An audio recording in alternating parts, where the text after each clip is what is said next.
welcome to another Zeens and Roger crochet tutorial.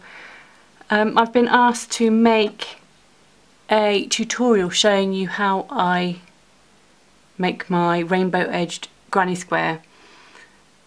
My friend said to me that she made granny squares in a completely different way, and when I turned my granny square each time, she couldn't turn hers because she ended up in the corners in a different way. So I will show you how I do it. I've got a 4mm hook and some acrylic double knit.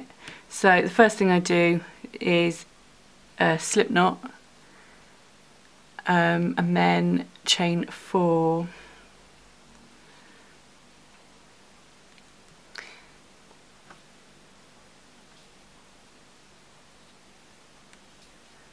and then I join that with a slip knot to create a little circle. So just pop it into the hook into the first chain and slip stitch through that one and the 4th chain to create my little circle, and then I chain 3 to create the beginning of the first cluster. That gets me up to the right height to make 2 UK trebles, which are US doubles. So that's my first cluster into the middle circle made. Chain 2 to create a corner, and then I need to make another 3 UK trebles, and chain 2. So do that until I've got 4. So for this blanket is basically a really big granny square in one colour, and then to make it a bit more interesting you add a colourful border of just very basic stitches.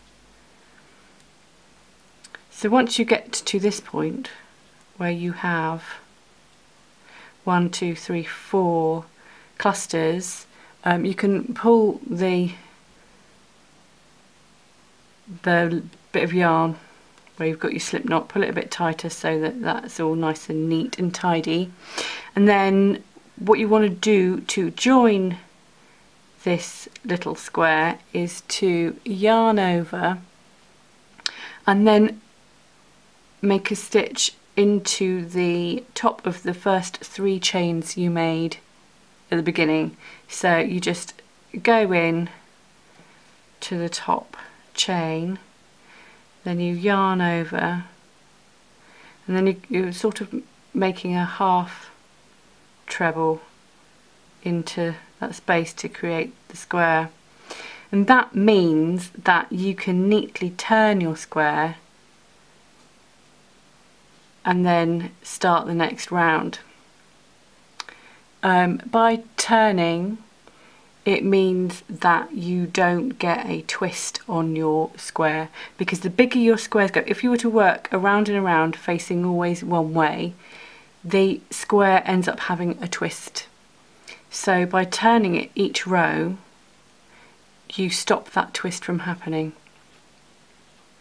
But I do know that some grannies are made in a different way and they're joined slightly differently when you get to that corner, and that makes the turn a bit more tricky. So if you do it this way, then it is easier. So you chain 3 and make 2 UK trebles into that corner space. Then you chain 1. In the next corner space you want to make 3 trebles, 2 chains and 3 trebles. And remembering that that's all US doubles.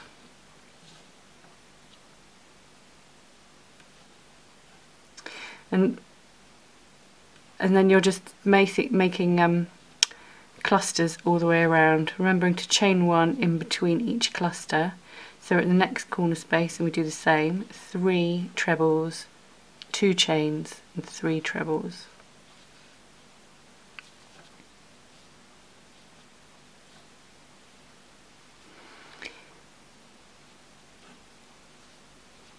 Like that. Now if I was doing individual colours on in each stripe, I might not bother turning, because I quite like a granny square to be all facing one way so that your work is always on the right side up. If you wanted to do that as well, then you can always fasten off in one corner and then rejoin a new colour in the opposite corner. That also stops a twist if you don't want to turn your work each time. So again, here we're at this corner and you can see we've only got one cluster in there, so we want to make one more cluster in there to complete the corner. So now you've got your 2 clusters in that corner, and then like before you yarn over and make a half treble into the top of that 3 chain. If you find it a bit too tricky to get your hook into the actual top of the chain, you can cheat and just pop your hook underneath, yarn over again and pull through all 3 loops. And in the finished thing, you'd never notice that it wasn't actually in the literal stitch, it was just sort of tucked underneath. So you turn your work and do the same, 1, 2, 3, and make sure that you put that cluster in the corner space. So you go all the way around, growing, getting bigger,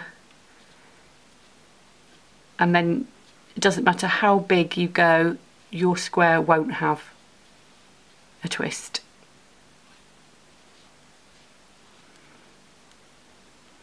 Nobody likes twisted things. So you just keep going, and then you can make it as small as you like, as big as you like. I find that 200 grams of the same colour makes a really good baby blanket size, and that's what I did for the first blanket I made with this. But you can obviously make it out of 3, 4, 5, whatever, however many balls, to make a giant granny square, and keep going. But I'm just going to do a small square. I'm not making a blanket today. I'm just making this. I'll make this the last round, and then I will show you how I make the edge. So you can probably see that I've actually gone round another row as well. So I've got 4 rounds here of granny clusters. So I'm just going to join that again, and because this is the last row, I'm actually not going to do it the way I did it before by yarning over and making a half treble. I'm just going to chain 2 and get rid of that fluff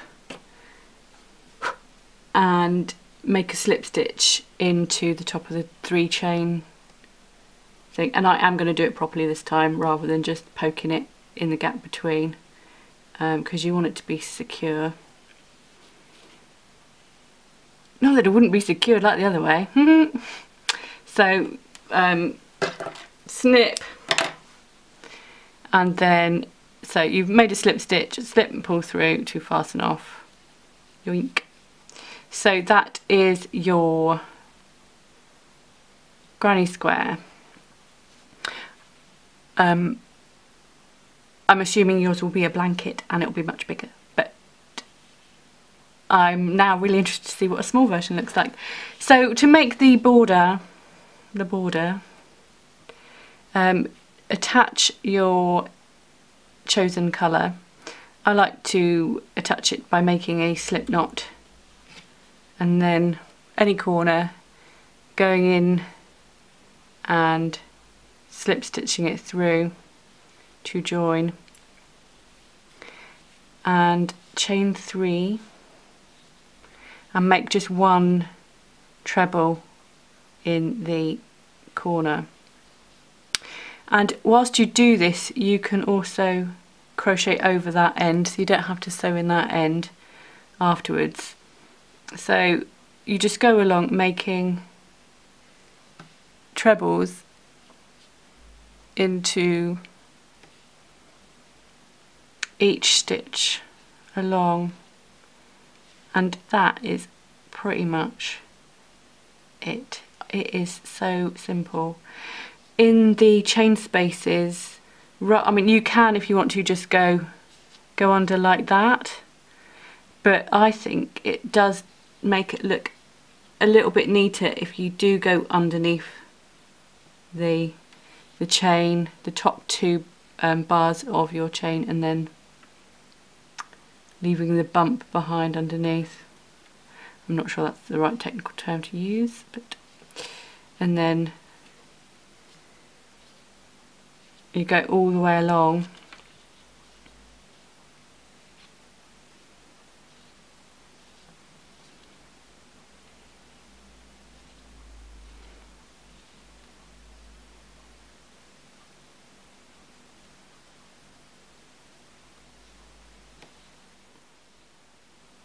When you get to the corner, you just do 2 trebles, chain 2, 2 trebles. I did try 3 when I first made a blanket like this, and the corners looked a bit messy and they started to curl. So 2 UK trebles looks neater. Cat hair, sorry. So yeah, that's one corner, and then again trebles in each stitch across there, and across there. Right, I've gone all the way around bar the last stitch, so I'll just do that one, and then it's just a case of finishing off that corner. So 2 trebles and then chain 2, oops, and then join with a slip stitch again to that top one. I mean, you don't have to be perfect about it, as long as you're happy that it is well and truly fixed.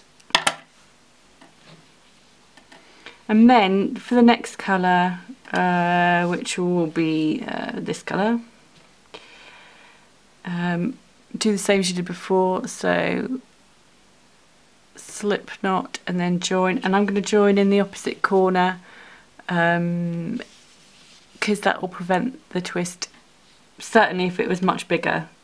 I mean, when you're about this sort of size, you don't really notice a twist at a granny square. It's not until you get a few more rows out that you start seeing it appear. So I'm just going to join that like that. Chain 3 and off I go again, and then you just repeat the first round, remembering to crochet over that end so you don't have to worry about sewing it in. And this end, this second round and all subsequent rounds afterwards are much easier because you don't have to faff around with that one chain between the clusters. You can just go in each stitch and they're all lovely and uniform. And it's a lovely thoughtless sort of process, nice and easy, and that is how you edge a granny square to make a very simple border. And the blankets I've made and I'm making are much bigger than this. I've got one here which I still haven't finished because I've got a few more colours to add. Oh, it's gone all grey, it's gone dark. See, you can see I haven't finished it yet. I'm going to add at least 3. I think I've got another blue, I'm going to do violet and then end on a pink. The very last row you can sort of add an extra flourish with some picots or little waves or whatever you fancy really. Maybe a crab stitch, maybe anything would probably work. I have to say, I did do an edging on mine. It's on my blog. I'll link in the description box below to my blog post about making a rainbow edged granny square, so you can read up on that, find out what colours I've used, and any other information that I thought was useful at the time. I whacked it in that blog post. So I hope you found that useful, and if there's anything else that you'd like to know, give us a shout. And in the meantime, if you can give me a thumbs up, maybe consider subscribing, that would be awesome, because there'll be more tutorials for sure. Thank you very much for joining me, and I'll see you again soon. Cheerio, bye bye.